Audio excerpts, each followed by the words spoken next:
A major win for failed former President Donald Trump coming yesterday. His criminal trial related to the classified documents has been postponed indefinitely in Florida, although the federal trial is still moving ahead.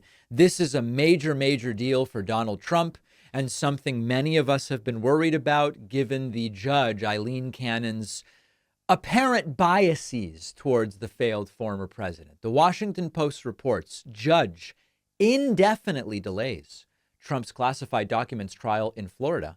Judge Aileen Cannon said there are too many pretrial issues to set a new trial date now. This is exactly what we expected. Exactly what we expected. Washington Post reports Judge Aileen Cannon ruled that this is going to be pushed back indefinitely.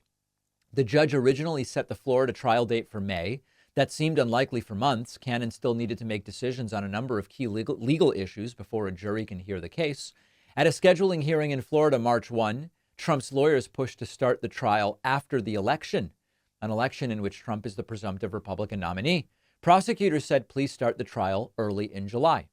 If Trump returns to the Oval Office, he could appoint an attorney general who is willing to drop the federal charges against him. In addition, Justice Department policy forbids the criminal prosecution of a sitting president. In her ruling Tuesday, Cannon said there are many complicated legal rules and deadlines surrounding the use of classified evidence in public criminal trials that need to be considered before she picks a new court date. By the way, I think I said the wrong thing earlier. I said that the federal documents case can move forward. I meant the other federal trial in Washington, D.C. If I may have misspoken earlier, a brain glitch of sorts. So I'm talking about the D.C. federal trial can still move forward, and presumably the Georgia criminal trial can also still move forward. So this is a major problem, and it shouldn't be ignored that there seem to be major problems with the judge as well. The Daily Montanan has an article from yesterday which asks, what was a Florida judge who was presiding over a Trump trial doing in Montana? And it appears as though Judge Aileen Cannon is taking some vacations to luxury resorts, including in Prey, Montana, to attend conservative legal conferences, failed to disclose the trips, which some estimate cost tens of thousands of dollars apiece. And it appears as though those are being funded by right-leaning organizations and individuals and other conservatives. It has been clear for months that this trial was not going to start in May. So it's not a surprise. It is simply not a surprise. The upside, arguably, is that the D.C. trial now, at least hypothetically, could be scheduled to start without saying, well, there's a conflict with the one in Florida. The one in Florida is postponed indefinitely, so that's not going to be a problem anymore. But it seems to me here that the strategy all along, and we suspected this was the strategy, was that Aileen Cannon would entertain and say, I need to think about, I need to consider a whole bunch of different pretrial motions. Continuing to consider rather than decide on those was going to make the timing increasingly tight. It was an obvious stalling mechanism to delay. And listen, there's no way that this is going to be able to start in May, obviously, or even July, because she needs to do some really deep thinking, very truly deep thinking about a number of these pretrial motions. So unfortunately, I know that there's always well, this seems like an injustice. This seems like a miscarriage of justice, not the way the justice system is supposed to work. What can we do? Who can we appeal to?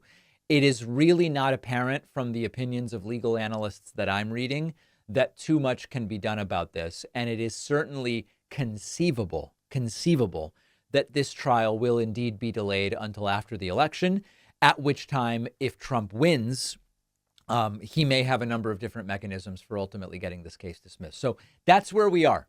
We're in the middle of the hush money criminal trial in New York. There's the D.C. trial federally pending. There's the Georgia state trial pending. And now we have the Florida documents federal case, which is postponed indefinitely. It's a win for Trump. There's no other way to say it. Many of his followers are rejoicing, but I still don't know that things are looking particularly good for him in November. That's a bigger story, which we will obviously discuss. Let's now talk about what did happen yesterday in Trump's ongoing criminal trial. It is time to start thinking like voters and to make sure that kids understand the importance of voting, how it works, registering, ballot initiatives, because so many kids just have no idea. That's why I wrote the new children's book, Think Like a Voter. I can think of no better time and no more important group of folks to try to reach. The book is now available at davidpakman.com/book, where, by the way, you can get the first 2 books in the series as well. Think Like a Detective and Think Like a Scientist. Really important stuff. Donate them to local libraries, classrooms, read them with the kids. davidpakman.com/book.